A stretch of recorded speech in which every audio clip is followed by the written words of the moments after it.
Vamos lá. Bom, aí aquele velho esquema, vocês fiquem à vontade aí para interromper, perguntar, né? Eu até gosto quando acontece isso, eu gosto da aula mais participativa mesmo.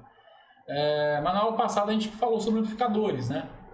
Pelo menos temos a introdução, é uma aula um pouco mais comprida. Na realidade, se a gente fosse falar tudo que tem que falar, seriam 2, 3 aulas para cada assunto, né? Porque dá pano para manga. Mas a ideia do curso não é tornar vocês, por exemplo, um expert, por exemplo, em amplificador valvulado. Eu tenho aqui, vou até disponibilizar para vocês, nas minhas pesquisas durante os anos aí, sobre setup, sobre equipamento, eu acumulei muito material, apostila, revista que eu escaneava, baixava na internet, PDF, texto, enfim, tem muita coisa acumulada. Aí só para vocês terem uma ideia, eu tenho uma apostila aqui sobre amplificador valvulado que tem quase 400 páginas, 300 e poucas páginas, só sobre amplificador valvulado.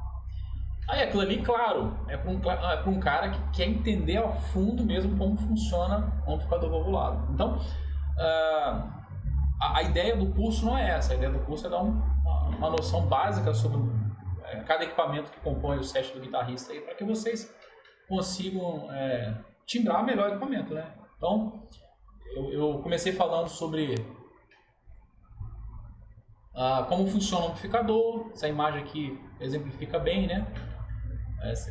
O sinal entra com menor dinâmica, com menor potência, né? Passa pelo amplificador e sai com maior potência e vai para o alto-falante.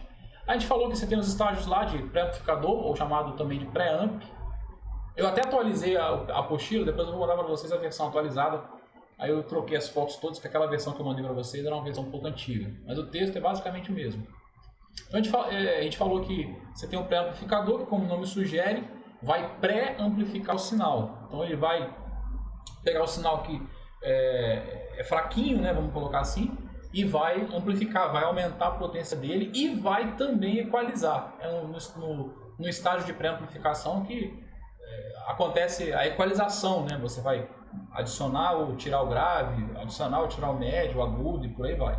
Então, no estágio de pré-amplificação que acontece isso. Depois tem a potência, ou chamado de power também, o power amp, né? Que, como o nome já indica aí, ele vai pegar o sinal já pré-amplificado, equalizado, tratado já, com tudo definidinho, e ele que vai dar a potência final que vai depois para o alto-falante. Essa potência final ela é medida em RMS, né? Então você tem 50 watts RMS, 30 watts, 40, enfim, 100, 150, 200, 300, por aí vai. Varia muito de marca para marca, modelo para modelo. É importante que seja medido em RMS. Algumas empresas, de guitarra a galera não costuma fazer isso muito não, mas em equipamento de áudio principalmente a galera costuma usar uma nomenclatura que é falsa, que é o tal do PMPO. Você já deve ter visto lá, 100 watts PMPO. Quando vocês verem isso, saiba que é uma mentira, né? Eu lembro uns anos atrás eu fiz um curso de áudio e o professor falou assim que PMPO é potência máxima para otários, né? Ele brincou, fez uma brincadeira. Na verdade o PMPO nada mais é do que um cálculo que eles fazem na potência final RMS, de watts RMS, e multiplica, faz um cálculo lá multiplicando e gera um número gigantesco. Então o cara chega lá, cara, eu comprei um equipamento de som que é 1500 watts PMPO. Aí quando você faz o cálculo para ver quantos watts RMS realmente aquele amplificador entrega, aquele equipamento entrega, é muito menor, né? Então, sempre que vocês forem comprar, saibam disso. O que vai ditar mesmo a potência final é o RMS. Depois a gente falou que a gente tem alguns tipos de gabinete diferentes, né? Pode perguntar. Esse RMS significa o que é? Cara, eu não vou lembrar de cabeça, mas é uma sigla, Ring... Deixa eu pesquisar aqui.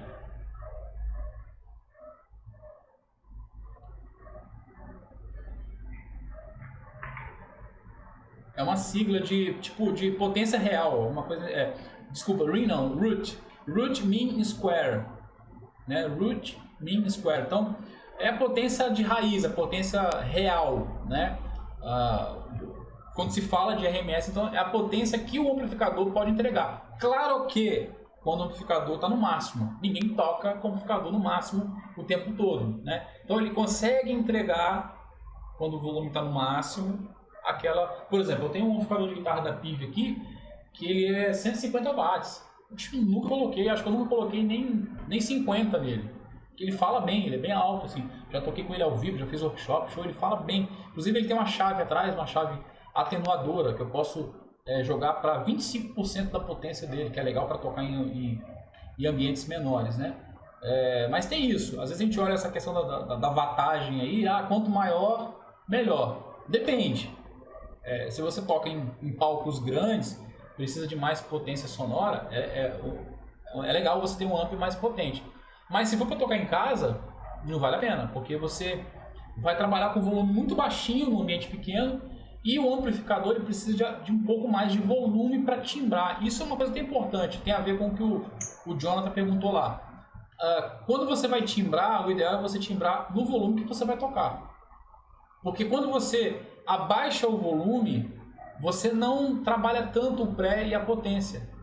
Aí a tendência é o quê? Você acentuar os graves, tá? Porque não vem aquele peso. Pode fazer o teste depois aí, pega teu amp, bota lá no volume bem baixinho. Você vai perceber que o som fica magrinho. Aí por ficar baixinho você vai aumentar o grave. Principalmente o grave, porque fica muito magrinho. E às vezes vai tirar o agudo, vai pegar o treble lá e vai atenuar. Quando você aumenta o volume, pode fazer o teste. Vai vir mais grave e vai faltar agudo. Aí você vai mexer. Então, por isso que existe a famosa passagem de som. A passagem de som, dentre outras coisas, para ver se você está se ouvindo, está ouvindo a banda e tal, é também para você timbrar bem o seu equipamento ali naquele volume que você pretende trabalhar, pelo menos em ponto de partida, dali para cima, né? Porque quando a casa de show está cheia, muda um pouco a acústica por conta da quantidade de pessoas, a absorção das pessoas mesmo, a roupa que elas estão usando acaba absorvendo, então muda completamente a acústica do local. Mas a passagem de som serve para isso. Então, sempre que for timbrar, coloca mais ou menos no volume que você pretende tocar, né? Ou tenha em mente isso, saiba que se você for timbrar em casa, para tocar no quarto, a equalização não é a mesma que quando você vai tocar ao vivo. Inclusive, até um pouco tempo atrás, um aluno meu, numa escola que eu dava aula, falou, pô, cara, eu timbrei, eu cheguei para dar aula nessa escola e ele já estava tocando, ele tinha chegado antes de mim, ele entrou na sala, ligou lá a pedaleira dele, tinha uma pedaleira, uma Korg A3, se eu não me engano, e ele estava lá tocando, mexendo, eu falei, tá timbrando aí? Ele, não, cara, eu timbrei em casa, mas aqui no amplificador da escola tá uma merda, é por causa do amplificador da escola? Eu falei, cara, pode ser, o amplificador da escola realmente é um amplificador pequenininho, de 15 watts, fraquinho, né? Isso também influencia o tamanho do falante. Mas como que você timbrou? Perguntei pra ele. Eu timbrei no fone. Falei, você botou o fone na saída de fone da pedaleira e timbrou? Ele Falei, uma coisa, outra coisa, outra coisa. Uma coisa é você timbrar para tocar no fone. Outra coisa é você timbrar para tocar no amplificador. Outra coisa é você timbrar igual a pergunta do Jonathan lá. Você tem uma pedaleira, você vai ligar no in ou no return, que eu vou falar daqui a pouco também. Então, tudo influencia, né? Ricardo, como que eu faço então para timbrar? Na aula passada eu falei, o primeiro passo é você saber tirar um som legal só do amplificador, guitarra, cabo e amplificador. Timbrou, equalizou, é mais ou menos assim que eu gosto. Aí depois que você fez isso, você achou o som que você curte no amplificador, só ele, aí você vai inserir os pedais, a pedaleira, o que você vai fazer. Aí de acordo com o equipamento que você tem, você vai timbrar, tá? Mas esses detalhes importam muito. Mas voltando aqui, a gente falou dos tipos de gabinete, a gente tem os combos. Combo vem de combinação, você tem na mesma caixa de madeira, né? Você tem o amplificador e o pré e o power, desculpa, e o falante, tá? Eu até falei que erroneamente aqui no Brasil pegou o nome de cubo. Eu acho que as pessoas fizeram uma ligação com cubo quadrado, né? Mas não, é combo, a palavra correta é combo de combinação. Você tem o cabeçote e caixa, como mostra na foto aqui, um cabeçote e embaixo tem uma caixa 4 de 12. Tá? Essa foto eu peguei na internet só de ilustração. Quando você tem uma caixa 4 de 12 é chamada de half stack. Quando você tem duas caixas, uma em cima da outra, é chamada de stack. Quando você tem várias caixas 4 de 12 no palco, é chamada de in-mount, porque o mount ele usa um monte, ele usa aquele paredão com várias caixas 4 de 12, né? Na realidade não estão todas ligadas, é só para dar aquele efeito visual, né? Porque fica bonito o visual, aquele monte de caixa, aquele paredão de caixa Marshall lá. Mas ele mesmo já falou em entrevista que ele, às vezes, dependendo do ambiente, se o ambiente for menor, ele liga uma caixa só, no máximo 2. Né? Ele falou que já chegou a ligar 4, 5 caixas, mas o volume de palco ficava ensurdecedor, não dava para ouvir a banda direito. Aí o Malfi é meio doido, né? Mas enfim, rola isso. Então, você tem um cabeçote, no cabeçote você vai ter o pré e o power, você vai ter um cabo, que eu não sei se vocês lembram, na aula do Maurício, ele falou que é um cabo específico, é o speaker cable, né? Ele é um cabo diferente, e ele sai do cabeçote e vai para a caixa acústica. Eu tive durante muitos anos aqui um PIV Valve King 150, um head, uma cabeça toda valvulada, animal amplificador, um dos melhores amplificadores que eu já tive, com uma caixa 4 de 12 da própria PIV. Paguei uma nota na época, hoje está bem mais caro com essa alta do dólar, mas na época eu paguei coisa de 4 mil, 5 mil reais, uma coisa assim. Comprei numa loja de um amigo meu, parcelou, né, em suaves prestações para mim. Só que eu usei pouco o amplificador. Eu gravei vídeo, cheguei a tocar algumas vezes ao vivo. Eu tinha outros amplificadores menores e eu não tinha ânimo de carregar ele ao vivo, porque era muito pesado. O cabeçote dele, você não conseguia carregar ele equilibrado assim, porque a fonte dele era tão pesada que ele fazia assim. Você carregava ele assim e ficava com a mão doendo. Aí não rola, velho, não rola. Com o tempo você vai aprendendo essas coisas, tipo assim. Às vezes você quer ter um equipamento igual o seu ídolo tem, mas cara, o seu ídolo tem um hold, ele tem uma equipe técnica que monta, o seu ídolo só chega lá para tocar, né? Você vai ver os equipamentos do Joe Bonamassa, vai ver os equipamentos do John Petrucci, vai ver os equipamentos do Eric Johnson, do Steve Vai. Pô, os caras usam uma par de coisa, mas tem técnico de guitarra, tem o hold para carregar, tem um cara que monta, tem um cara que passa o som. O cara chega e Steve Vai, sua guitarra tá aqui, ó, vê se é isso que você quer. Ele só pega tudo prontinho, tudo montado, né? Então tem que levar em consideração isso aí também. Mas cabeçote e caixa a gente viu que é uma outra configuração. E você tem os racks também, que, na década de 80 é chamado de geladeira, porque ele tem uma tampinha que encaixa aqui, lembra uma geladeira, tem um monte de coisinha dentro. O rack é legal dele que ele tem um poder de customização muito grande. Cada equipamento desse aqui é uma coisa, né? A foto tá pequena aí, mas aqui em cima você tem os sem fios, né? O sistema sem fio para o cara não ficar usando cabo. E embaixo você tem, se eu não me engano, aqui é um módulo de wah-wah, tá? Não sei se vocês sabem, mas a gente vai falar disso, mas você tem um wah-wah de pedal e você tem um wah-wah em módulos. Você pode, inclusive, salvar vários programas. A própria Crybaby, a Dunlop, que fabrica o Crybaby, fabrica módulos assim.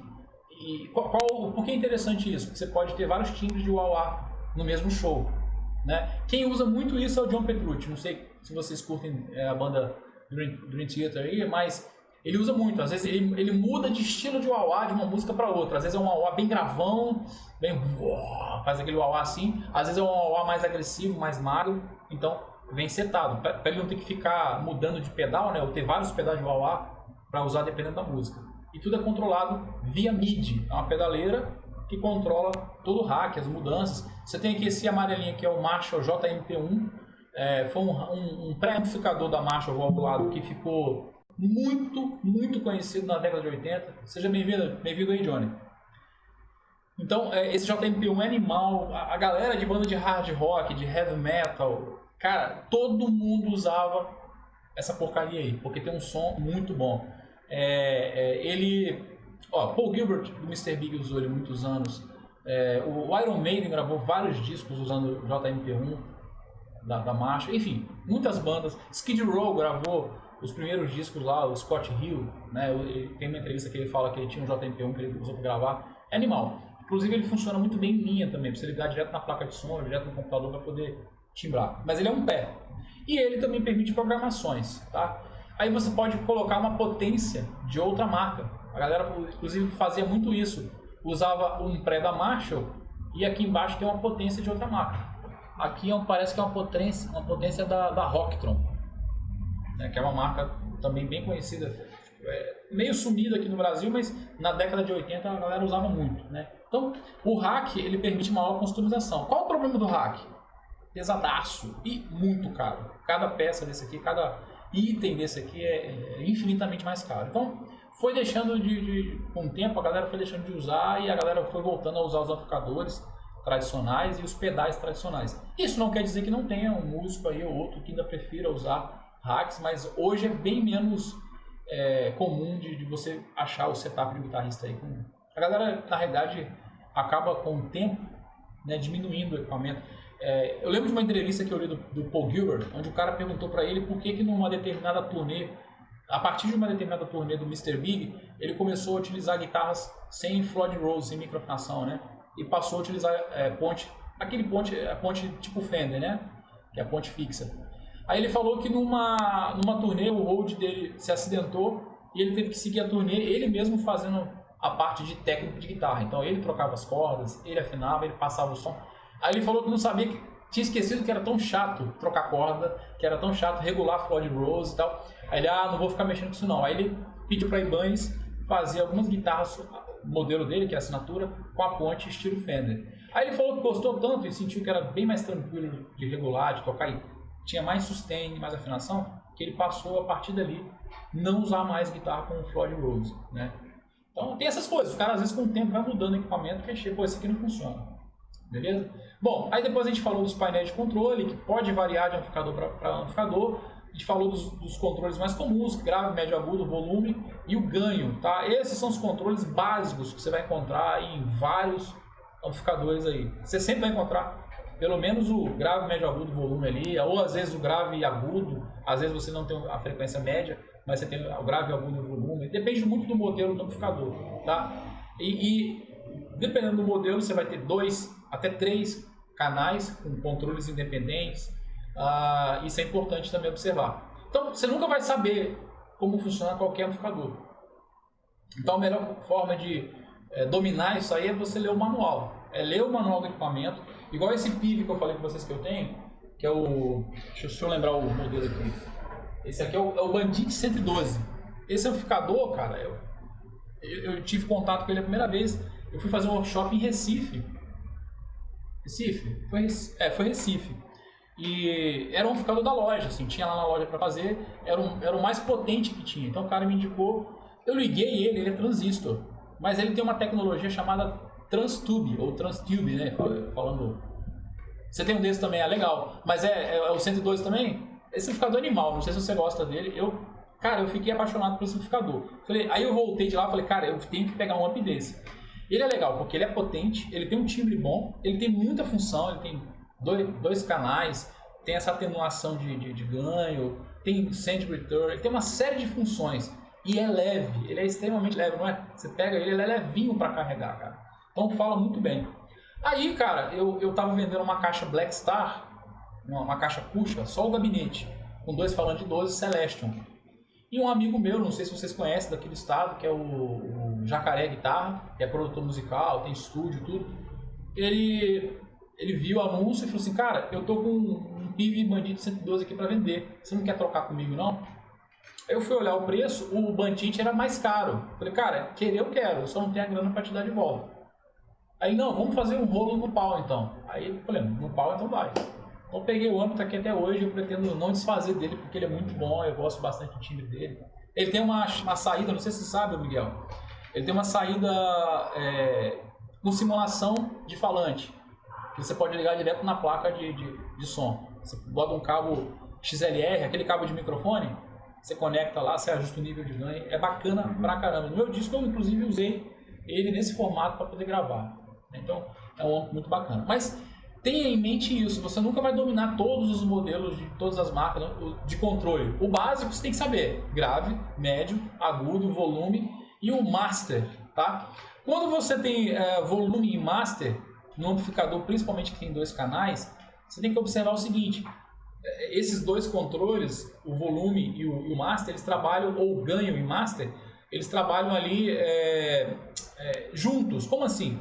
Se o seu amplificador é um amplificador valvulado e você quer que ele distorça mais, né, que a distorção é dele, né, você quer que ele tenha mais ganho de distorção, o que você vai fazer? Você vai aumentar o ganho e você vai abaixar um pouco o master, você vai ter menos volume. Você consegue ter um ganho maior de distorção no volume mais baixo. Mas se você quer um som mais clean, você vai fazer o contrário. Você vai abaixar o ganho e aumentar o master. Aí você vai ter um som mais clean, um som mais limpo.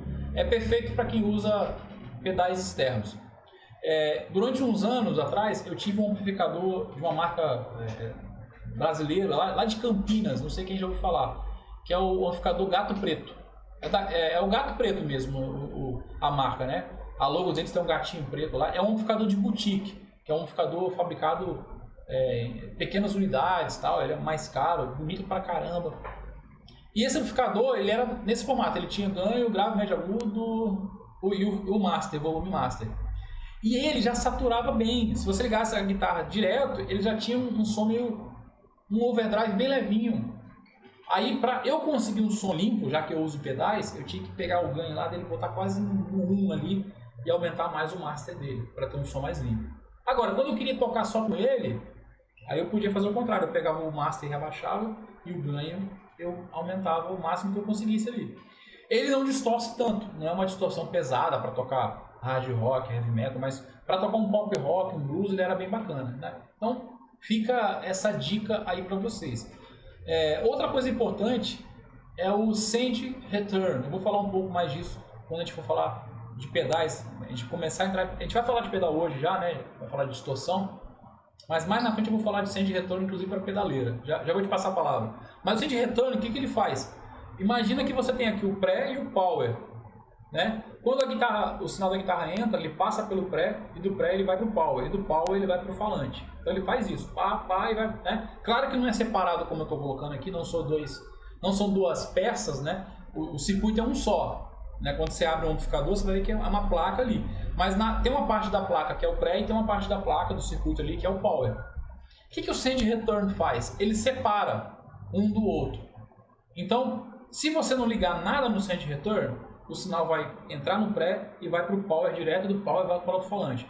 Mas se você ligar algo no Send Return, o sinal vai entrar no pré, vai sair pelo Send quer dizer envia, ele vai retornar pelo Return, Return quer dizer retorna. Aí depois ele vai para a potência. Então ele é como se ele entrasse no amplificador, passa pelo pré, sai do amplificador, volta, passa pelo power. Nessa saída que ele dá, você pode insertar ou colocar alguns pedais. Por exemplo, pedal de delay, pedal de reverb, pedal de coros. Ricardo, para que é isso? Seguinte, tem músicos que preferem usar a distorção do amplificador. Eles não gostam de usar a distorção de pedais, né? Muitos músicos fizeram isso. Um exemplo claro, que eu vou falar mais dele inclusive na aula, é o guitarrista do Pantera, o falecido Dimebag Darrell, né? Ele usava um amplificador, inclusive transistor, né? Todo transistorizado, e tirava um baita de um som de guitarra. Quem conhece aí sabe o que eu estou falando. E ele usava a distorção do amp, ele não usava a distorção de pedal.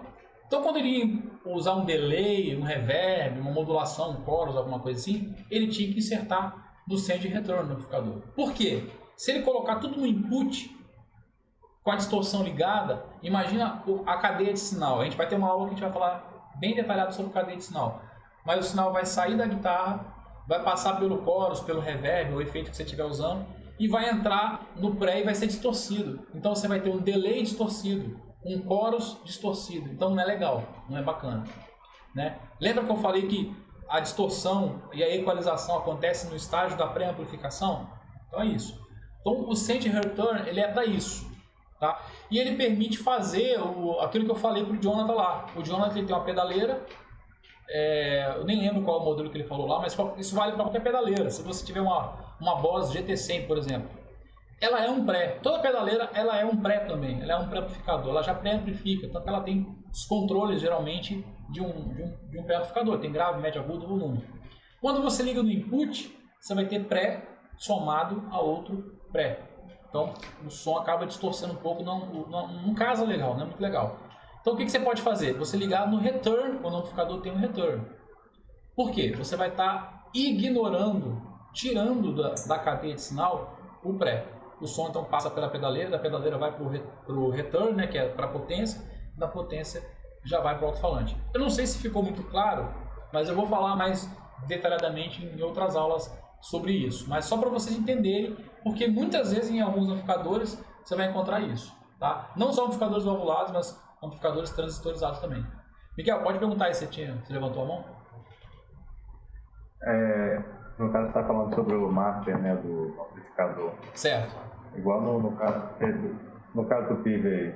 plant 112, ele não tem um master. Então o controle de volume do pré dele acaba sendo o ganho e o master. É porque esse PIV ele já tem um canal distorcido, né? Aí ele trabalha diferente. Como você tem um canal distorcido, você tem um canal clean, né? Um canal que é só para som limpo, você tem uma chavezinha lá que você seleciona para o canal sujo, o canal de distorção. Então ele tem todos os controles independentes. Aí você tem um volume do canal limpo, um volume do canal sujo e um volume master. Deu para entender? Você tem lá, por exemplo, no canal sujo, canal de distorção, você tem um ganho que você vai ajustar a quantidade de saturação que você vai usar. Se você quer um som pesadão, se você quer um som de overdrive, por exemplo. Tá? E você vai ter um controle de volume do canal limpo, que é o volume do canal limpo. O ideal é você deixar eles equilibrados, limpo e sujo. Por quê? Você está numa música lá fazendo um dedilhado, vai entrar uma base com distorção, ou você vai fazer um solo com distorção, pisou lá no switch, né, para trocar, tem que estar no mesmo volume ali para poder não dar aquela discrepância de volume, né? Ou a guitarra ficar muito alta ou ficar mais baixa do que o volume limpo. E você tem um volume master, que controla o volume dos dois canais. Quando você aumenta ou diminui o volume master, o volume geral, nesses casos, ele vai aumentar o volume total, tanto do canal limpo quanto do canal sujo. Deu para entender ou ficou difícil a explicação? Deu, mas não tem problema, mas eles tem o canal sujo, só o canal sujo que tem um master. Deixa eu só dar uma conferida com o meu tá aqui, só um minutinho, peraí. Que é aquele post gain. Não, cara, ele tem um master independente. Pode olhar, pelo menos o meu tem. Depois eu vou tirar uma foto aqui, eu vou procurar na internet. O meu ele tem um post gain. Esse post gain, ele é o master do canal sujo, tá? Ou seria aí o volume do canal sujo, tá? O volume do canal distorcido. Mas fora isso, você tem um master level, que é o volume geral. Pode fazer o teste depois que você vai perceber isso. Você tem o volume do canal limpo, quando o canal limpo tá sendo usado, aí você tem o volume do canal limpo. Quando você aciona o canal de distorção, você vai ter esse post gain aí, que é o volume do canal sujo. E do lado você vai ter ali o master, né, o volume geral do amplificador. Depois você pode comprovar. E isso se o seu for o mesmo modelo do meu, né? O meu é o Bandit 112. Né? Não sei se esse amplificador teve alguma alteração, pode ser isso também. É aquele modelo mais novo, não sei qual que é o seu. Eu vou tirar uma foto depois do meu, ou procurar na internet e posto no grupo lá pra gente tirar essa dúvida. Beleza? Show. Continuando aí, tem os alto-falantes. Finalizando todo esse processo de amplificação, aí o último elemento é o alto-falante. Passou pelo pré, foi pro power, do power vai pro alto-falante. E o alto-falante é um dos elementos assim que a galera não dá muita atenção, mas ele é muito importante no timbre. Tanto que tem muitas empresas aí que só trabalham com alto-falantes, fabricando alto-falantes para guitarra. Eu postei aí alguns modelos aí, tem várias empresas de alto-falante, né? Mas o alto-falante influencia muito no timbre. O alto-falante é como se fosse, tem a mesma importância do captador, por exemplo, vai ajudar muito na questão do timbre, né? E depois eu falei do funcionamento do falante, né? Pro Johnny aí que entrou um pouquinho depois, Johnny, a gente está dando só uma revisada, né? Que a gente falou na última aula. Então hoje a gente vai falar, começar a falar sobre... Não, começar não, a gente vai dar para falar tudo. Válvulas, transistores, chip. Então, só lendo a apostila aí, ó. O amplificador valvulado basicamente é composto por 3 partes. Pré-amplificador, potência e fonte de alimentação. Como vimos anteriormente, o pré-amplificador é o primeiro estágio do processo de amplificação, onde o sinal da guitarra é pré-amplificado e timbrado, ou seja, é onde fica a equalização que modifica o sinal da guitarra de acordo com o gosto do guitarrista. Resumindo, é ele quem vai discriminar, né, o que é grave e médio agudo. O segundo estágio, nós vimos que é a potência, e é onde esse sinal já equalizado ganha a maior parte do volume final, e depois será enviado para o alto-falante. O terceiro componente é a fonte de alimentação. Não só é responsável por alimentar os dois outros estágios, o pré e o power, como tem tanta importância na qualidade do áudio como dos outros estágios. Então veja bem, amplificadores valvulados contam com fontes bem grandes geralmente, às vezes mais de uma, tá? Isso é comum. Por quê? Porque o pré e o power de um amplificador valvulado, ele necessita de uma alimentação mais pesada, mais forte. Então por isso que tem uma fonte mesmo, fonte transformadora, né? Que vai transformar a energia e adequar a potência do amplificador, né? Então é isso. E é um elemento muito importante, você não pode usar qualquer fonte. Inclusive, as marcas de amplificadores aí dão muita atenção a isso na hora de construir uma fonte, porque isso influencia no timbre, né? É bem parecido com tecnologia, com computador. Quem mexe aí com informática sabe que você pode ter uma máquina top lá com uma boa placa-mãe, com muita memória, com HD top, mas se a sua fonte não for uma fonte legal para alimentar tudo, o seu computador não vai funcionar legal, né? Você vai subutilizar o seu computador. Ano passado eu passei por isso, minha fonte começou a fraquejar, porque a fonte tem um prazo, né, de validade. Você usa, ela começa a ficar fraca. E, pô, eu tenho uma máquina aqui que não é tão ruim. Aí eu conversando com um amigo meu, tava dando alguns problemas, não estava reconhecendo às vezes a placa de áudio, ou às vezes dava um problema, a placa de áudio desligava e bugava, dava tela azul e ficava acontecendo os problemas. Aí um amigo meu falou, cara, você tá com cara de ser fonte. Eu falei, fonte, cara? Vamos pra uma fonte mais potente. Aí não teve jeito, tive que comprar uma fonte, paguei um pouquinho mais caro, tá aí, funcionando direitinho, não dá problema. Então, no amplificador valvulado, a fonte também é muito importante. Então, os primeiros amplificadores valvulados surgiram no começo do século e utilizavam válvulas de rádio e áudio. Por quê? Nessa época, não era comum se fabricar componentes especificamente para a indústria musical, né? Mercado musical. Depois que começou, mas então eles usavam válvula de rádio e áudio. Não se sabe exatamente quem foi seu criador e quando foi fabricado o primeiro modelo. Porém, o consenso da grande maioria dos guitarristas é que eles têm uma característica timbrística única, se diferenciando muito dos amplificadores solid state ou transistorizados, tá? Então, os amplificadores valvulados eles têm uma característica de timbre bem peculiar, bem diferente dos amplificadores chamados solid state, que é estado sólido, né? Que é um nome diferente dado a um amplificador transistorizado, né? Que não tem válvulas, tá? Isso tem uma explicação. O que tem uma explicação? O fato da galera preferir o som de um amplificador valvulado, a maior parte dos guitarristas. Ao amplificar o sinal de áudio, por incrível que pareça, a válvula não consegue fazê-lo com perfeição, adicionando uma série de ruídos, atenuações e sujeiras. Essa imperfeição e alteração no processo de amplificação dos amplificadores valvulados, somado ao surgimento de diversas bandas e músicos de blues, rock, classic rock, que acabaram se tornando ícones e que utilizavam esses amplificadores, acabou virando padrão de timbre difundido nos anos 50, 60 e 70. E de alguma forma soa mais agradável aos ouvidos humanos, né, dos músicos. Então o que acontece? Quando começou a se produzir os amplificadores valvulados, lá na década de 50, 60 e 70, começou a surgir também as bandas de rock, as bandas de classic rock, as bandas de blues. E os guitarristas, muitos deles foram considerados guitar heroes, eles usavam esses equipamentos porque era o que tinha na época. Então isso acabou uma coisa somando com a outra e criou um padrão, uma escola de timbre. Então quando o cara vai comprar uma guitarra, ele quer ouvir o som do Deep Purple, ele quer o som do Led Zeppelin, ele quer o som dos Beatles, ele quer o som dos Rolling Stones, ele quer o som do The Who, entendeu? Ele quer o som dessas bandas, que são bandas que fizeram história e que usavam esses equipamentos. E esses equipamentos eles tinham uma série de deficiências. E a válvula, nesse processo de amplificação aí, por incrível que possa parecer, como eu falei, ela adiciona uma série de ruídos, ela atenua algumas frequências, ela é meio suja, mas isso virou característica, porque é o que a gente acostumou a ouvir. A gente acostumou a ouvir esses guitarristas usando esse som assim.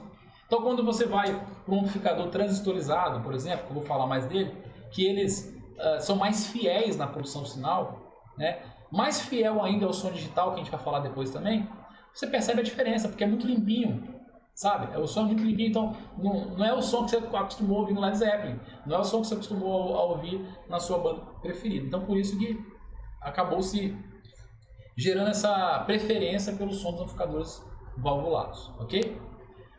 Com relação aos amplificadores transistorizados, também chamados Solid State, SS ou estado sólido, eles têm um circuito parecido com o de um valvulado, porém, como o próprio nome sugere, não usa válvulas. Então ele vai usar aqui os transistores, né, os chips, estão na foto aqui para vocês verem. Então, ao invés do sinal ser pré-amplificado e amplificado pelas válvulas, que é o que acontece no amplificador todo valvulado, os americanos chamam de all-tub, né? No amplificador transistorizado vai usar esses componentes aí, o chip e o transistor, tá? Então, o sinal não vai ser igual. Aí o que vai acontecer? Os transistores e o chip vão fazer esse papel das válvulas e muitos músicos vão achar que ele tem um som mais duro, que ele tem um som com menos dinâmica, é um som um pouco mais frio. A distorção de um amplificador transistorizado, inclusive, costuma ser meio abelhado, meio zumbido, né? Tem um excesso de ardido, o som meio ardido, não é muito legal, né? Eu lembro na escola que eu dava aula, inclusive tinha um amplificador da Borne lá, que ele tem 2 canais. Quando você colocava no canal de distorção, acontecia exatamente isso, a distorção era meio abelhada, meio dura demais. Eu lembro quando eu ia dar aula lá que eu usava ele, eu pegava o agudo e eu simplesmente zerava o agudo, eu pegava o treble e fazia assim, do zero, de tão agudo que ele ficava na distorção. Aquilo deixava o som um pouco melhor, entendeu? Mas é para vocês entenderem a diferença de um amplificador valvulado e de um amplificador transistorizado. Agora, a gente tem que lembrar o seguinte, eu até botei na apostila, alguns consideram o timbre do solid state aqui, ó, frios e abelhudo, principalmente quando se trata das distorções. Mas é importante frisar que isso depende muito da marca, modelo e outros componentes, né, do setup do músico. Então, outros componentes vão influenciar também no timbre final. E não é uma regra que sempre um amplificador transistorizado vai soar mal. Na grande maioria das vezes, sim. Mas tem exceções. Por exemplo, o saudoso guitarrista Dimebag Darrell, que era o guitarrista do Pantera, durante toda a sua carreira, quando ele esteve na banda Pantera, para quem não conhece, procura conhecer depois, ele tirava um somzão de guitarra pesado, bem pesadão. A galera amou quando ele apareceu com aquele som. E ele usava um stack da Randall. Tá vendo aqui? Nessa foto aqui é ele, ó. Ele faleceu, ele foi assassinado, né? Alguns anos atrás. Mas aqui é a foto de propaganda do amplificador que recebeu a assinatura dele, né? Esse amplificador era transistor, tanto no pré quanto no power. Mas ele tirava um sonzão. Foi feito para ele, então ele desenvolveu lá, mas era um amplificador transistorizado. Depois, mais na frente, numa outra banda que ele tocou, chamada Damageplan, não sei qual é a pronúncia correta, aí ele passou a usar amplificadores valvulados. Mas o Dimebag Darrell é um exemplo claro aí que é possível sim tirar timbres bons de amplificadores transistorizados. Um exemplo que eu dei também aqui é o meu. Eu particularmente gosto do som que eu tiro do PIB Bandit 112, que o Miguel falou que tem um igual. É um amplificador transistorizado e não tem válvula nenhuma. Tudo bem que ele tem uma tecnologia chamada Transtube, né? Que simula válvula. Então ele é bem quente o som dele. Eu gosto bastante do som dele. Mas tem esses detalhes, tá? Agora, de forma geral, um amplificador solid state, transistorizado, costuma ter um som mais duro mesmo, um som mais frio, tá? Aí você vai ter também os amplificadores híbridos. O nome indica, vai misturar válvulas e transistor. Você vai ter aqui, ó, basicamente 3 modelos. Você vai ter amplificador híbrido, que tem o pré-amp transistorizado e o power-amp valvulado, tá? Um exemplo clássico é o Marshall JCM900. Alguns acham que o Marshall JCM900 ele é valvuladão, ele é bacana, tal. Não. Todo valvulado é o Marshall JCM800. O Marshall JCM800 fez escola aí do rock, do heavy metal aí. Trocentas bandas utilizaram o JCM800. Os guitarristas, Malmsteen gravou muito com o JCM800. O Slash usou o JCM800. O Whitesnake usou o JCM800. Iron Maiden gravou alguns discos com o JCM800. Então, o JCM800 é todo valvulado, mas o JCM900 ele é híbrido. Ele mistura o pré-transistorizado com o power valvulado.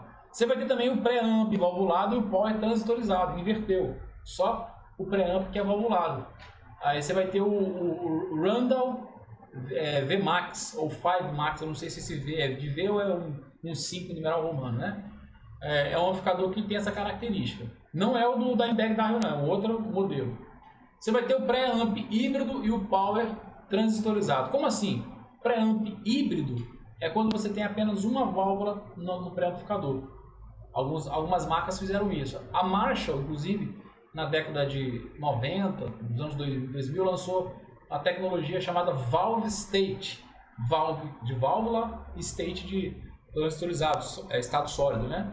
Que é o nome também que se dá aos amplificadores transitorizados. Esse amplificador ele é um amplificador todo transistorizado, mas no pré tem uma válvula 12AX7, o modelo da válvula. tá? Então, essa válvula ajudava a dar uma esquentada na distorção, tá? Eu já usei muito esse amplificador, tanto a versão o VS100 quanto o VS80. Era um amplificador bem legal, fez muito sucesso na década de 90, ali nos anos 2000, porque era um amplificador mais barato e tinha um som um pouco mais quente do que os amplificadores transistorizados, principalmente da época, tá? Então isso é importante. Então você tem esses modelos híbridos, né? Não sei se vocês sabiam dessas variações, mas tá vendo como é que é importante, se você não sabia, como é que é importante se conhecer o equipamento, né? Então é importante assim, eu sempre que eu pego um amplificador que eu não conheço muito, a primeira coisa que eu faço é, se ele não vem com manual, é procurar na internet informações. Eu pesquiso em fóruns, vou primeiro no site ver se tem um manual, aí quando não tem um manual eu vou dar meus pulos, vou tentar descobrir de outra forma as características do amplificador, o que ele faz, enfim. Por mais que ele seja simples, sempre tem uma informação que agrega. Se ele tiver mais recurso, mais uma razão para você buscar saber mais informações sobre o amplificador. Ô, Ricardo, fica à vontade.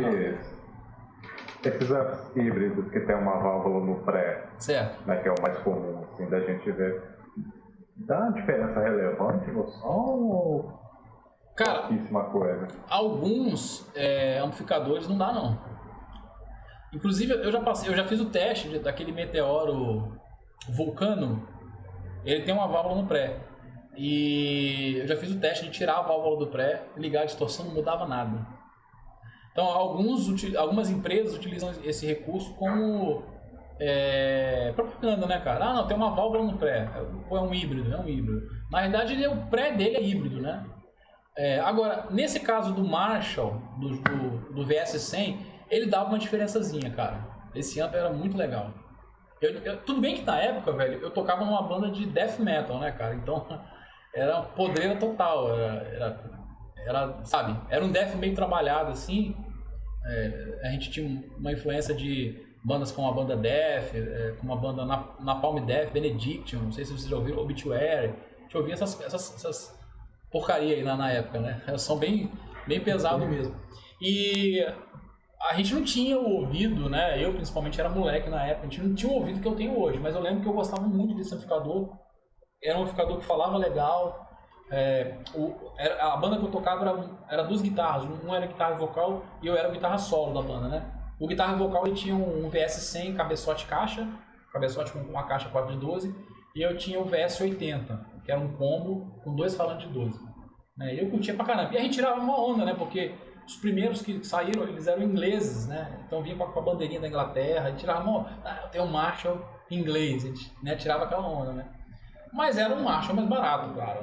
Se você for comprar depois vocês pesquisem um JCM 800, vocês acham usado para vender, né? E até mesmo outros modelos da Marshall aí são bem caros, né? São amplificadores bem caros.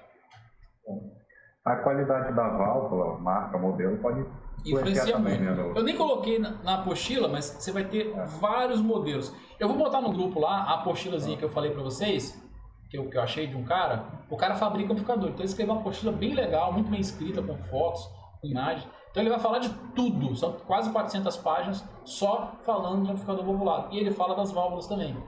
Ele vai falar dos modelos, a diferença de timbre, quando uma válvula é boa para o pré, quando uma válvula é boa para potência, né? Mas como eu falei, eu não vou entrar muito nisso para a gente ganhar tempo, porque a ideia é que vocês tenham uma noção básica das coisas, né? Essa coisa da válvula é interessante, mas vocês fazerem uma pesquisa depois para conhecer mais. Beleza? Não, eu sei que do todo valvulado muda pra caramba, né? Se você mexe a válvula. Mas no caso de um híbrido, tem uma válvulazinha só de repente mudar. Então, aí teria que fazer o teste, né? Porque você tem, por exemplo, algumas válvulas que vão diferenciar na questão do ganho. Esse Marshall, por exemplo, o VS, ele vem com uma 12H7 no pré, que é uma válvula que tem um ganho médio ali, né? Tem válvulas que distorcem mais. Talvez você colocando uma válvula que distorce mais, vai melhorar o som da distorção, vai esquentar mais o som, né? Mas é um teste que eu nunca fiz, é uma questão de teste. É igual a questão de falante. Eu tenho um guitarrista, um amigo meu que é guitarrista lá em São Paulo, ele vive fazendo live no Facebook, saca muito de som, de timbre, é o Guti Rodrigues, não sei se alguém de vocês conhece. Gosto muito de tocando, timbra bem, tem uma pegada nervosa, saca muito. Cara, nunca vi um cara trocar tanto de alto-falante como ele. Ele faz muito teste com alto-falante, que é uma coisa que a galera não se preocupa tanto. E tem vídeos dele no canal dele mostrando o Celeste modelo tal, e várias outras marcas, né, modelos de falante. Ele pega, muda, compra, troca, vende para poder chegar no som que ele quer. Que é uma coisa que geralmente a galera daqui não dá muita atenção. Tá, tem um falante, tá funcionando, tá bom. Preocupa com o pedal, preocupa com a guitarra, preocupa com o captador, mas tudo vai influenciar. Então a válvula também é uma coisa que acaba influenciando. Bom, então a evolução, está na apostila lá, não para. Então mesmo em meio à polêmica, na década de 90 surgiu a modelação digital, ou os amplificadores digitais. Como é que funciona o amplificador digital? Ele tem um microchip e ele vai trabalhar alguns modelos ali com softwares, né, que vão simular ou emular vários tipos de amplificadores diferentes. Muita gente torceu o nariz para esse amplificador, mas por incrível que pareça ele ganhou aí a simpatia de músicos como Lenny Kravitz, o Dino Casares da banda Fear Factory, e o Alan Holdsworth, que é um guitarrista de jazz, fusion, né?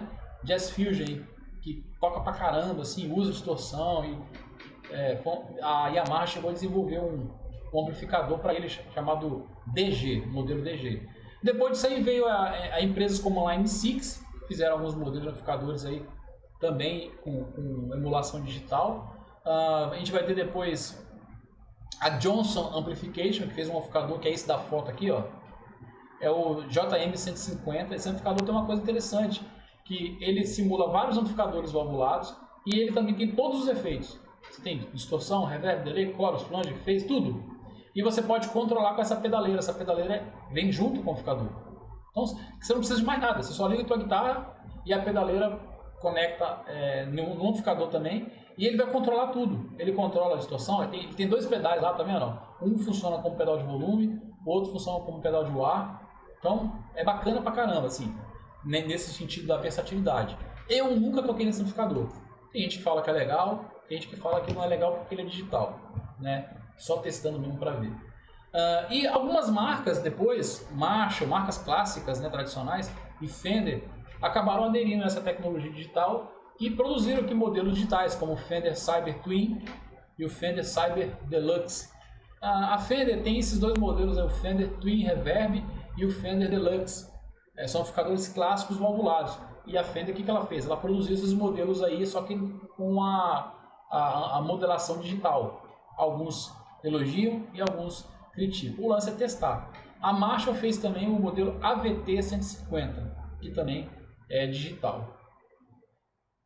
E você vai ter também outras empresas que entraram nessa de fazer amplificadores digitais. Rocktron, Vox, Huggins Kepner e Holland, Behringer. Behringer é mais conhecido da galera aí, que é uma marca que vende alguns equipamentos legais aí, com a relação custo-benefício boa também, né? Bom, na sequência veio os simuladores de amplificador. O nome já diz aí, né? Já indica. A ideia é imitar ou simular o som de amplificador. A Tech 21 é pioneira na fabricação, né, de unidades simuladoras. Eles são responsáveis pela criação dos famosos pedais Classic e o GT2, que o GT2 é esse aqui da foto.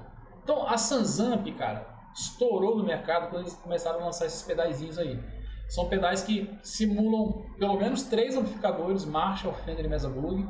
Tem os controles de ganho, volume, grave, médio, agudo, dependendo do modelo. Você tem uma chavezinha de níveis de ganho diferentes, tem um ganho mínimo, um ganho médio, um ganho máximo. E você tem uma chave de simulação de microfonação, como se tivesse um microfone na frente do falante.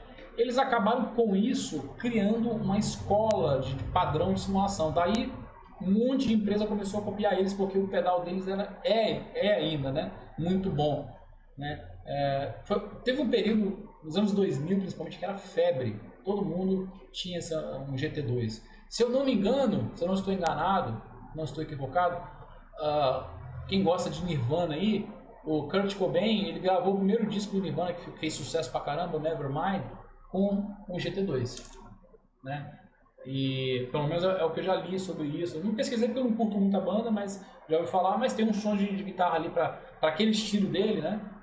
Que era legal, né? Então, e eles fizeram também um simulador em formato de rack para colocar naquelas caixas, né? Também que era o famoso PSA. Muitos músicos usaram esse amplificador, né, fizeram propaganda e na década de 90, ali 2000, né. A Line 6 também produziu os famosos pod, né? A galera deve lembrar aí o famoso feijãozinho, a galera chamava de feijãozinho porque ele parece um feijãozinho assim, ele é vermelhinho, né? Eu já tive um. Eu já tive o pod tradicional XT e tive o mini pod, que era um pequenininho, que também era muito legal. Dava para você carregar no bag da guitarra, para tocar, para estudar, e timbrava muito bem. Então você tem um pod XT, tem um pod Pro, que é em formato de rack, né? E a Behring fez sucesso com o famoso V-Amp, né? Quem não lembra do V-Amp, aquele azulzinho, né? Imitava uma guitarrinha Les Paul, vários controles ali. Tem uns timbres bem legais ali. A galera criticava um pouco, falava que era meio frágil, porque era de plástico, mas eu vi muitos amigos usarem o V-Amp sem nenhum problema, e ele tinha carcaça de plástico, mas caía, arranhava, às vezes já apagava até os nomes no painel dele, mas ele estava funcionando, né? Então parou de fabricar, sumiu, não sei se deve achar usado para vender, mas é legal. E depois marcas como Boss, Zoom, Korg, Yamaha, Roland, Ales, Digitec lançaram pedaleiras multi-efeitos com simulação de amplificadores clássicos, e empresas como a Marshall, Mesa Boogie, Randall e Pive possuem em sua linha produtos pré-amplificadores com recursos de emulação, ou seja, todo mundo foi entrando nesse lance da emulação. Por mais que houvesse polêmica, e houve muita polêmica, hoje está um pouco menor, mas teve a galera que acabou entrando aí, migrando. A Marshall lançou o JMP1, que eu falei para vocês, e o Mesa Boogie lançou o Triaxis, que também é um pré, né, com recursos de emulação, de simulação. E hoje, praticamente, todos os equipamentos têm alguma coisa de emulação, de simulação, né? A maioria deles pelo menos tem. Agora eu quero chamar a atenção de vocês para uma coisa. Na realidade, essa coisa de emulação sempre existiu. Porque desde o começo, os pedais, a gente vai falar daqui a pouquinho sobre isso quando for falar de distorção, eles tentavam imitar o som de um amplificador valvulado.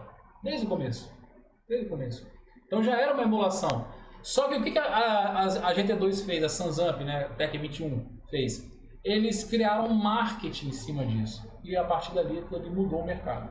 Porque a qualidade era muito boa e realmente imitava bem. Se você pegar um GT2 aqui e botar no som do Mesa Boogie, é muito parecido com o som do Mesa Boogie. Você bota no Marshall, é muito parecido com o som do Marshall. Você bota no Fender, é muito parecido com o som da Fender. Então, eles conseguiram ganhar mercado por conta disso. Beleza? Então é isso, amplificador é isso aqui, vou falar um pouquinho de distorção, mas eu quero saber se alguém tem pergunta aí, alguma dúvida para fazer. Se tiver, pode ficar à vontade aí. Senão a gente vai dar sequência aqui para falar de efeitos de saturação, mas pode ficar à vontade aí. Se lembrar, enquanto eu estiver falando, só falar aí, dar o toque aí que a gente dá o espaço para vocês falarem, beleza? Bom, falar um pouquinho então, ó, nessa parte, efeitos de saturação, pedais de distorção, fuzz, overdrive, distortion, tá? Vamos falar um pouquinho sobre isso aí. Tá, vamos lá aqui, ó. Deixa eu aumentar um pouquinho aqui. Bom, existe uma grande variedade de efeitos para guitarra, que basicamente podem ser divididos em algumas categorias, como efeitos de saturação, efeitos de modulação, efeitos de ambiência, efeitos de expressão, dinâmicos e outros, tá? São várias categorias. Nesse capítulo, a partir dessa aula, na realidade a gente vai falar sobre isso nessa aula, né? Na aula que vem a gente vai falar sobre outros tipos de efeitos, outra categoria. A gente vai falar sobre os efeitos de saturação, né? Aí vamos entender como é que eles funcionam em primeiro lugar. Quando os amplificadores são submetidos a estágios além do limite em que o som permanece limpo, é produzida uma distorção da onda. Todo amplificador possui um volume final limpo, que é chamado de red room, ou seja, capacidade limite de se produzir um som limpo sem distorção. Quando esse limite é ultrapassado, o amplificador não consegue elevar mais a amplitude da onda sonora e estabelece uma linha de corte, que geralmente é chamada de clipagem ou distorção. Ou seja, a clipagem nada mais é do que um corte na onda, conforme demonstra a figura abaixo. Então, aqui a gente tem um gráfico, você já conhece essa figura aqui, que é a onda, a gente falou sobre isso nas primeiras aulas, né? O amplificador, todos eles, independente da potência, marca, modelo, eles têm o que é chamado de red room, né? Que é o volume máximo que ele consegue, essa palavra aqui é red room, é o volume máximo que ele consegue trabalhar limpo, ou seja, sem distorcer. Então, todo amplificador tem um limite, você consegue aumentar, até um determinado limite do seu amplificador, ele vai produzir um som limpo, sem distorcer nada. Quando você chega nesse limite, aí ele vai distorcer, que é exatamente clipar. O que é clipar? É exatamente quando há um corte na onda. Ele não consegue mais aumentar a onda, então a partir dali a onda fica reta, as pontas dela, como está mostrando na figura aí, e gera o som distorcido. Qualquer amplificador faz isso, tá? Qualquer um. Pô, mas meu amplificador de 300 watts, você não vai conseguir chegar nele nos 300 watts de potência sem apresentar o Red Room. Ele dá 300, mas quando você coloca no máximo lá, ele já distorce, naturalmente, sem ligar a distorção, tá? Então, basicamente, esse é o princípio por trás de uma distorção. É quando você achata as pontas da onda. Então, a onda, ao invés de ter uma ponta arredondada, ela vai ficar quadrada, porque ela bate naquele limite e acontece ali um corte, né? Como está demonstrando aqui na linha de clipagem, né, do texto. Com relação aos pedais de distorção, o princípio é o mesmo, só que ó, o que está no texto aqui, peraí, deixa eu só diminuir um pouquinho.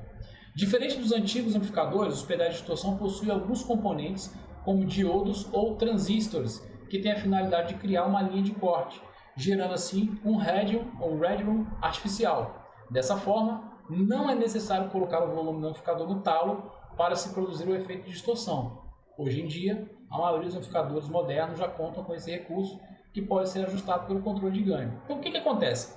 Os amplificadores transistorizados, a diferença deles, os pedais, né, eles vão ter chips, né, e transistores que vão fazer esse headroom de forma artificial. Eles vão cortar a onda de forma artificial. Foram projetados para isso, para criar uma linha de clipagem artificial, de forma que você consegue gerar um sinal distorcido sem aumentar o volume máximo do amplificador. Então você tem a caixinha lá, o pedal, ligou ele no input, o volume do amplo pode estar baixinho, mas você pode controlar o ganho só no pedal. Ligou o pedal, você já tem um som distorcido. Você não precisa fazer como os amplificadores antigos, que para distorcer você tem que aumentar o volume. Você tem que botar o volume do amplificador no talo para ele começar a chegar naquela linha, né, onde começa a distorcer, onde começa a clipar, né? Então, sendo assim, os chamados pedais de distorção são aqueles que mudam o conteúdo harmônico do sinal da guitarra em tempo real. Explicando de outra maneira, o que um pedal de saturação ou distorcedor faz é aumentar o número de harmônicos do sinal puro da guitarra, de forma que todas as frequências ali contidas, os harmônicos naturais que formam o timbre do instrumento, são aumentados ao nível acima do que o amplificador pode conduzir sem distorcer. Ou seja, o sinal sai do distorcedor ou do pedal já distorcido ou já saturado. Ok? Então, basicamente, é assim que funciona. Não sei se ficou claro para entender. Se tiver ficado alguma dúvida, pode fazer o sinal aí ou ligar o microfone que a gente tenta responder. Tá? O primeiro modelo de pedal de saturação criado foi o fuzz, tá? Que vocês estão vendo aqui logo na foto que o fuzz fez, que é o fuzz em vermelho. Eles foram criados com o intuito de imitar, simular, né, a distorção produzida pelos amplificadores valvulados, que surgiram na década de 60. Né? Então eles tinham a intenção de imitar a saturação natural das válvulas, quando essas eram submetidas a volumes altos. Lembra que eu falei que a única forma de você obter distorção naquela época era quando os caras aumentavam o volume? Só que você tinha que tocar no volume muito alto. Naquela época não existiam amplificadores de potência menor, só tinha os cabeçotes e os stacks ou os half stacks, caixa com 4 de 12. Então os amplificadores eram muito potentes, falavam muito alto, você só conseguia tocar no volume muito alto, para obter uma distorção meio descontrolada, porque era uma distorção que você está submetendo o equipamento a um volume acima do que ele consegue trabalhar de forma limpa. Tá? Era assim que funcionava. Tem algumas histórias, que eu não sei se é verdade, que dizem que alguns músicos, com o intuito de obter mais distorção, ou pelo menos tentar obter mais distorção no volume mais baixo, alguns tiravam uma válvula ou duas, uma do pré e uma do power, outros chegavam a furar o alto-falante, rasgar o alto-falante. Aquilo acabava distorcendo o som. E foi assim que eles foram criando o efeito de distorção. Porque não tinha. O lance era ligar a guitarra direto, era o som limpo da guitarra. Né? Então, para obter uma distorção naquela época, eles faziam isso. Ou aumentavam muito o volume do amplificador, ou furavam o falante, ou tiravam uma válvula, duas, para poder fazer o amplificador funcionar de forma forçada e assim distorcer. Então o fuzz tentou simular esse som, essa distorção. Aqui tem uma representação gráfica da onda do fuzz. Repara que ela é uma onda meio quadrada, mas meio esquisita, né? Que é o som do fuzz. E o pedal de fuzz clássico que ficou famoso foi o Fuzz Face, que é esse da foto. Ele ficou famoso porque ele foi usado pelo Jimi Hendrix. O Jimi Hendrix usou muito ele. Os botões que a gente vai encontrar nesse pedal vai ser Fuzz, que controla a quantidade de saturação, o volume, que é o volume final, né, de saída do efeito, o Tone, ele não tem grave, médio, agudo, ele só tem um botão de Tone na maioria das vezes, que controla o corte ou o acréscimo das frequências agudas. Aí você vai ter alguns exemplos, o Maestro Fuzz Tone, o Big Muff e o exemplo aqui também brasileiro, que é o MIG FZD Multi-Fuzz and Vintage Distortion. É um pedal bem legal. Aí eu quero mostrar para vocês, eu vou parar um pouquinho a apresentação, que eu vou apresentar para vocês aqui um vídeo. Deixa eu ver se eu consigo colocar aqui. Só um minutinho, deixa eu pegar. Cadê a... Aqui. Vamos ver como é que vai ficar aí. Chegou aí o vídeo? Chegou a tela do vídeo? Chegou para vocês aí? Chegou, né? Eu vou botar para tocar aqui para vocês verem o som do fuzz.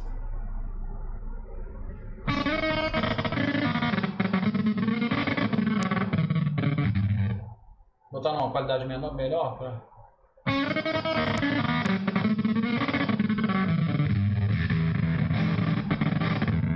tá dando uma travadinha, né? Deixa eu botar aqui uma qualidade menor aí, não, ver se vai. Deve ser por causa do sinal da internet.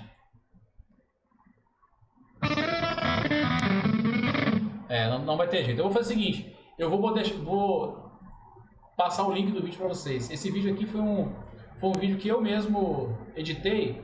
Eu peguei de um exemplo de um site na internet, um canal no YouTube, e eu mesmo editei, botei só os pedais na sequência, o fuzz, depois o overdrive, depois o distortion, depois o booster, para vocês verem a diferença na sequência, tá? Como que funciona o som de cada um.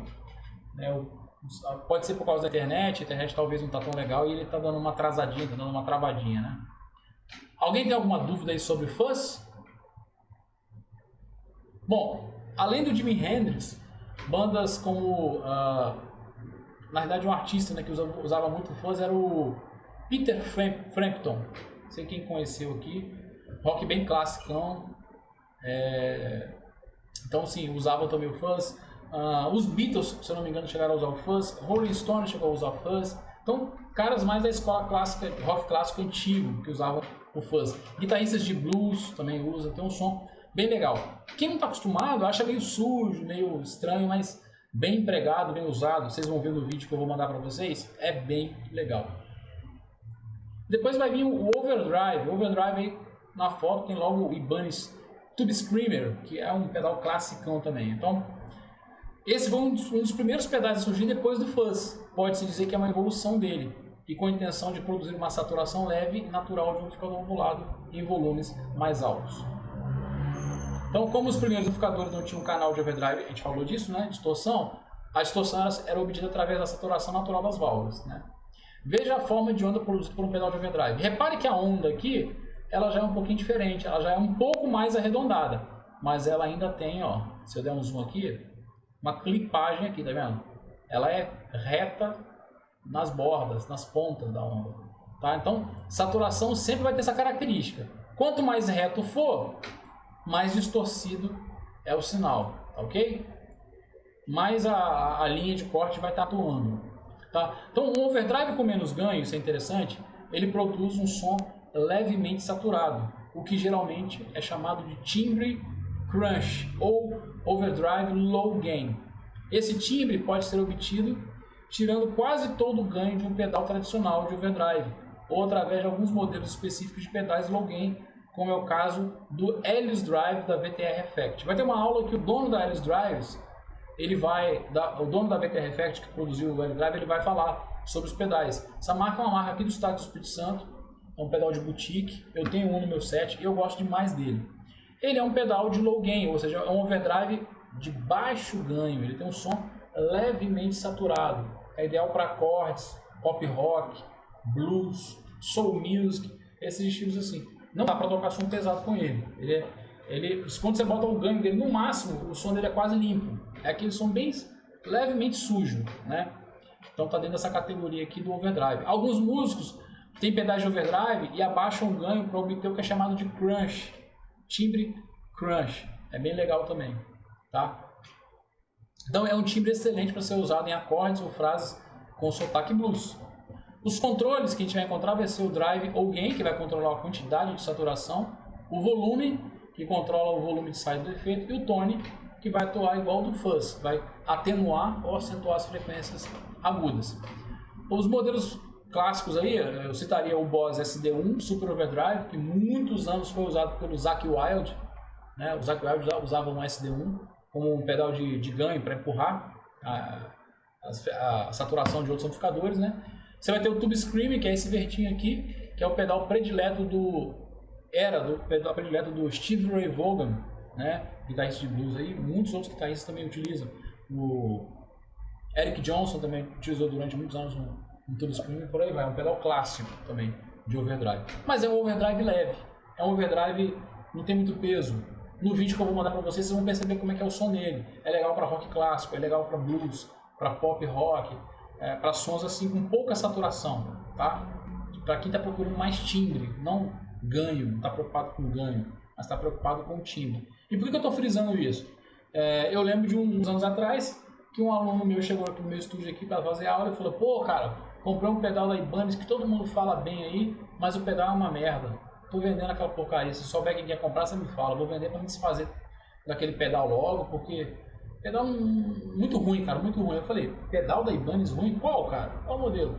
Ah, aquele tal do Tube Screamer. Todo mundo fala desse pedal e tal. Eu falei: cara, mas você comprou ele para usar para tocar que som? Não, eu queria tocar som pesado com ele, eu queria tocar metal. Não, ele não é fabricado para isso. Ele não é projetado para isso. Quando ele foi projetado, nem tinha essas distorções high gain que a gente utiliza hoje, que bandas de metal utilizam, que Metallica usa, né? Bandas Iron Maiden, essas bandas assim. Não tinha. Você comprou o pedal errado para o som que você queria fazer. Mas ele é um excelente pedal, um pedal que a galera curte muito. Aí expliquei para ele depois, ele vendeu e comprou o pedal que se adequava mais ao som. Então tem isso também, o pedal está adequado ao que você vai tocar, ao estilo que você vai tocar. Na sequência você vai ter o Distortion. Aqui eu coloquei o clássico da Boss. Esse pedal aqui, o DS1, foi muito usado por um tempo pelo Steve Vai e pelo Satriani. Pedal bom pra caramba também, né? É um pedal já de distorção. O que é distorção? A distorção é uma saturação com muito mais ganho que o overdrive, como se fosse dois overdrives ligados em cadeia, ou seja, um após o outro. E ocorre quando o sinal é realimentado e clipado, clipagem, lembra aquela linha de corte? Várias vezes. Geralmente as distorções evidenciam as frequências graves e agudas em detrimento das médias. Quanto mais ganho a distorção tiver, mais clipada será a onda. Ou seja, mais quadrada ela será. A ponta dela vai ser mais achatada, mais quadrada. Veja abaixo a forma de onda de uma distorção gerada por um pedal. Então, vocês percebem aqui, se der um zoom, ela é bem mais quadrada nas quinas, tá vendo? Uma onda mais quadrada aqui. Tá? Isso é bem interessante. Então, os botões que você vai encontrar, na maior parte, é o Distortion, que controla a quantidade de distorção, o volume, que é o volume de saída, o tone ou equalização, né, que vai depender do modelo do pedal. Alguns vai ter só o tone lá para você acentuar e atenuar as frequências médias e agudas, né? E outros vão ter vários controles, grave, agudo, médio, né, dependendo da marca, tá? Esse Boss aqui ele só tem só um tone, mas tem outros que vão ter mais controles. O Sansamp lá, ele é um simulador, mas ele também é um pedal de distorção. Ele é um pedal de distorção com simulador. E ele tem grave e agudo. A NIG, por exemplo, ela tem o Amp Simulator, que é um pedal de distorção também, e ele tem grave, médio e agudo, além do ganho e do volume. Então, isso vai variar de acordo com o modelo, com a marca do pedal. Aqui eu coloquei como exemplo o Boss Distortion, o SD1, o MXS Distortion 2, né, 2, o Proco Ratch, também é legal, Proco Turbo Ratch, né, que é um pedal de overdrive distortion, tem os dois efeitos. E o NIG Extreme Distortion, que é um pedal muito bacana, laranjinha também, tem várias configurações, vários controles também, bem bacana. E por último aqui a gente vai ter o Boost, ou Booster, ou Pré-Amp. Esse pedal, no vídeo vocês vão perceber muito isso. Apesar de ele não ser exatamente um pedal de saturação, ele pode chegar até uma leve saturação, até mesmo overdrive, né? E como ele é usado muito junto com os efeitos de saturação, por isso que eu estou falando sobre eles aqui. Existem basicamente dois modelos: o booster de som limpo, tá? O primeiro modelo é esse aqui, ó, o booster de som limpo. O booster de som limpo, como o nome sugere, ele só aumenta o nível de volume final, sem adicionar ganho ou interferir na equalização do sinal. Ou seja, ele só vai aumentar o volume. Geralmente, esse tipo de booster ele só tem só um botão de volume. A Nig tem um chamado Black Booster, só tem só um controle de volume lá para você aumentar. Ricardo, serve para quê? Para fazer diferença, por exemplo, entre volume de base e volume de solo. Então é um pedal bacana para isso. E você vai ter também um booster de ganho, que além de adicionar volume, olha só, além de adicionar volume, pode adicionar ganho, e alguns modelos que contam também com controle de tone, permitindo atenuar ou acentuar as frequências agudas. Esse modelo de booster aqui ele é praticamente um pedal de overdrive, tá? Só que as empresas, as marcas que fazem, chamam ele de booster. Esse aqui da MXR, aqui da foto, por exemplo, ó, ele tem o volume e o tone. E aqui você tem um switch para ligar. Bonitinho, né? Prateado e tal. Mas pode ter outros modelos, ó, que vai ter o volume, o ganho, e vai ter ainda o controle de equalização também. Aqui eu citei alguns exemplos. Você tem o DOD 250 Overdrive Preamp. Esse pedal aqui é muito utilizado pelo Wing Mount como um pedal de booster para empurrar a distorção, que aliás muitos usam pedal de booster para empurrar a distorção. Como assim? O que é empurrar a distorção? Vamos pegar o exemplo do Malmsteen. O Malmsteen ele gosta de usar a saturação do Marshall JCM 1800. Só que o que ele faz? Ele usa a saturação do Marshall num nível de ganho legal para base, para fazer os riffs, para fazer os power accords, né?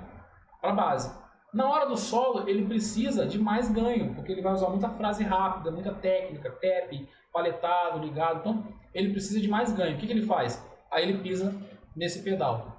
Porque esse pedal ele vai vir com um pouquinho mais de ganho, que vai somar o ganho da distorção do amplificador. Os dois vão produzir o som que ele quer. E ali ele controla. Quando ele quer voltar para o riff, ele pisa, desliga o pedal e volta só para o som do amplificador. Muitos guitarristas fazem isso.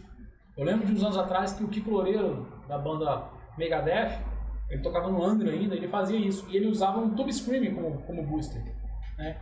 Aí a galera costuma falar para empurrar a saturação do amplificador, ou até mesmo de outro pedal. Porque às vezes você tem um pedal de distortion ou de overdrive lá que você acha legal, mas você pensa assim quando você toca com ele: pô, ele é legal, o timbre dele é bacana, mas falta um cadinho de distorção. Na hora que eu vou fazer algumas técnicas aqui, ele não responde 100%.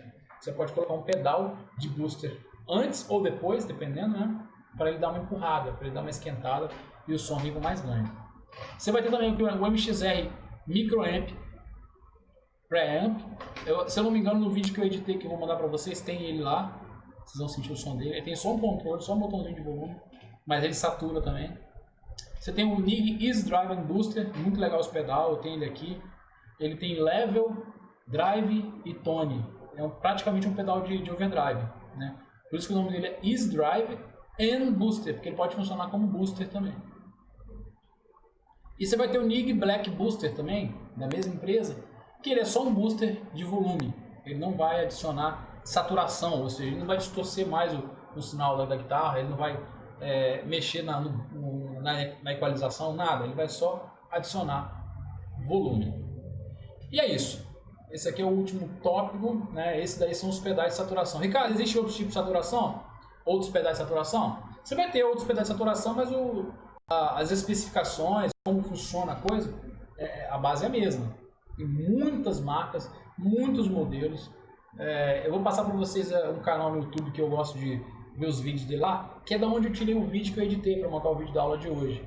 Eu baixei de lá, é um canal gringo.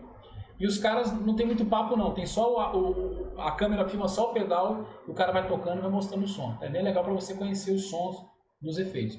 Você vai ter pedais que são valvulados, A mesa Bug, eu tive um pedal dele chamado V-Twin. Era um pedal prateado, tinha aquela carcaça, parece aquele material chão de ônibus, aquele alumínio chão de ônibus, era igualzinho. E ele tinha 2 válvulas. A Meteoro, teve uma época que lançou uma réplica desse pedal também aqui no Brasil, que era o Doctor, acho que é Doctor Drive o nome dele, não lembro agora o nome. Mas era um pedal amarelinho, e ele era uma réplica do Mesa Bug V-Twin, então um pedal bacana também. Né? Só que esses pedais assim, geralmente são muito pesados, são caros e pesados. Geralmente vem com 2 válvulas, 12AX7, ali para ajudar a dar uma esquentada no sinal, também é legal. Mas o processo, o princípio por trás é a mesma coisa. Bom, é isso. Não sei se vocês têm alguma dúvida, alguma pergunta para fazer aí. Manda lá, Johnny. Você ficou calado na aula hoje aí, rapaz. Fala aí. Não falou nada. Vê se você vai falar alguma coisa aí. Miguel também, o Diego. Quem quiser perguntar, fica à vontade. Não, tá tudo de boa, rapaz. Tá tudo de boa? Quando o cara não fala assim é porque ou eu expliquei muito bem ou não entendeu nada. Das duas, uma aí. Não, tá bom. Tá bom demais, rapaz. Miguel ou Diego, tem alguma dúvida aí, alguma pergunta? Pensei demais já hoje. Hã? Perguntei demais já hoje. Não, pode ficar à vontade, cara. Pode ficar à vontade. Estamos aqui pra isso. Uma pena que o vídeo não rolou, né, cara? Deixa eu tentar a última vez esse sinal da internet. Eu acho que é o sinal da internet, cara, ainda. Melhorou um pouco aqui o lance da net, depois que eu fiz umas reclamações lá.